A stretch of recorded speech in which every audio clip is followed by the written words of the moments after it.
One of the things I noticed is like the gallows sense of humour that the prisoners cultivate. And then when I read your book, I saw how you guys had your own brand of that. And there was a situation where you have touched on what we call shit slingers, where Dirty you protest. took the old man to medical. Yeah. Can you tell us that story? Oh, God. Well, I can now, actually. Should we call him Mr. Smith to be polite? Yeah. He's dead now. Yeah. He's a no percentage prisoner. Again, it's something I used to say this. So we've got this guy, he's old. Yeah, he's not a physical threat. However, I need to go back on that. Let's just say he'd been in our prison a few times over a couple of years. He looked 90. He was probably 60. And he was a diabetic, drug user, alcoholic. Extremely abusive, threatening, but no physicality to him.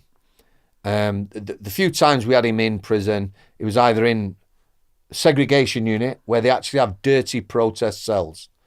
It's now called dirty conditions. Dirty protest, dirty conditions. That's where people use shit, feces, excrement, whatever you want to call it, to make our job more difficult, to protest. You know, it's not pleasant. You'll have seen it yourself. A lot of people can't tolerate it. A lot of people don't understand it. But this guy was all about shit. He would throw it at everyone, poke it through his doors, etc., etc.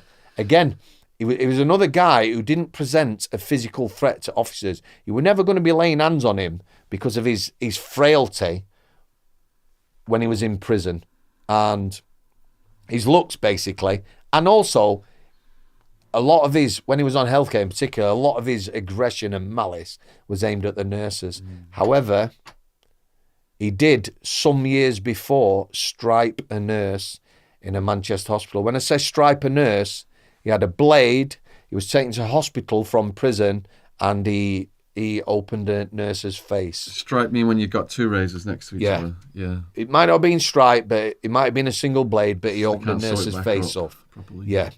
Yeah. So, you know, when I'm saying he didn't pose a physical threat, he had scarred a nurse for life. So, which is disgusting. Yeah. He punched one of the nurses really hard in the breast when he was on healthcare, to the point where she was concerned about that. And shit. He was all about shit. Cell fires. He used to set himself on fire. He'd set cells on fire. There was one officer, when he first come into our jail, actually got sacked and did time.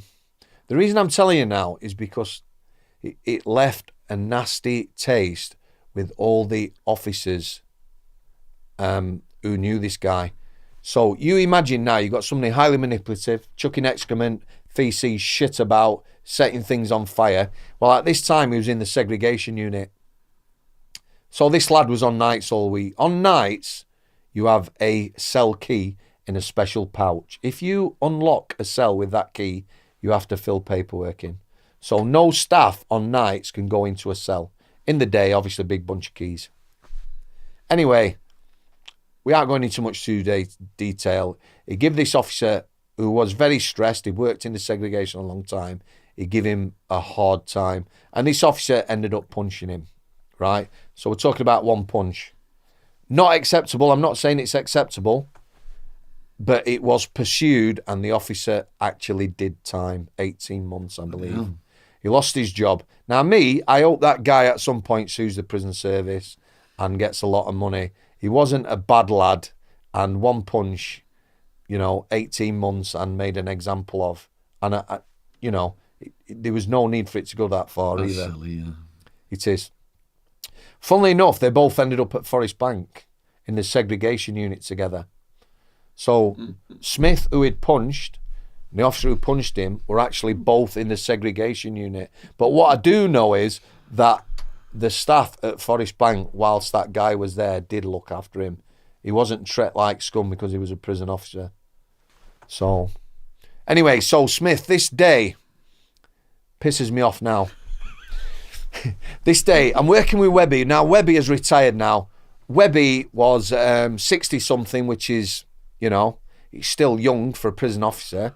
because they can work till they're 68. Webby was a guy who come onto healthcare when he was 60. Been in job a long time. Pre-riots. He was there when riots happened.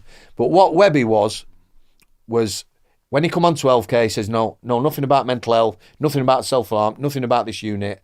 He was willing to learn. And he enjoyed it. He learned. So this particular weekend, I'm on with Webby. So it's going to be a good weekend. I'm on with Webby. We're going to have a laugh. Not so. Smith, by this time, is 5 stone. He's a diabetic. He's probably not having a diabetic medication at this point because he's so small. He's probably not diabetic anymore. He'd lost a limb by this time as well. So he's only got one leg. So he's looking like a frail creature. So KK, my mate, says he needs to go to hospital. Now, what would normally happen, Smith will be taken to hospital by staff from elsewhere. They call staff in or use other staff. So 2 governors come onto healthcare. One who I like, one who I didn't. Sam, Webby, yeah, you're taking Smith to hospital. Why is that then? So there's 2 other officers there. Why aren't they taking him? I've made a decision, you're taking him. So I questioned him again. Why aren't them staff taking him? Well, I'll tell you why they refused. Because he was an old man who threw shit about. However, these 2 staff were going to be left on healthcare. They didn't know healthcare. We did. So, being a sensible Yorkshireman, I said to him, how about I leave Webby here? I'll go with one of them. Governor, no, I've made a decision. So, like I did from time to time, spat me dummy out, told him to go fuck himself, we'll take him. So we did. So we took Smith to hospital, all 5 stone, 1 leg, So when we gets there, we're in a very, very busy A&E. All the bays were full. There's patients in the corridor, ambulance staff everywhere. We've got Smith. So this really nice staff nurse come up. So I went up and says, look, I'm sorry, love. She says, I know he is. She knew him because one of her friends had been scarred for life by him. So she come up, by name, said, what you doing here like? Called her all manner of profanities, names, abusive, and then he just shit on the bed. Big pile of diarrhea. Big pile of diarrhea, and then got his hand and scooped it onto the floor. So again, it's not me that has just shit on the bed. I turned to her, I says, I'm sorry, love. She says, it's all right, it's not your fault. So we were then swiftly moved into a side room. You got a reception desk with 4 clerical staff working at it. We're in a room, with all the equipment in, a bed that he's on. Webby's cuffed to him, I'm there. Doctor comes in after about 2 hours. By this time, he's dropped another one and rubbed it all over himself. So he's covered in shit, laid on bed. It stinks. Where does he put it on himself? Everywhere. Well, just moved his hand about his body. It's everywhere. It just stinks as shit. It's really hot. It's really hot. I don't know whether you've ever been in that environment. You can taste it and it's like you can feel it on your skin. It is horrendous. We've been there 2 hours. So I goes out to these staff.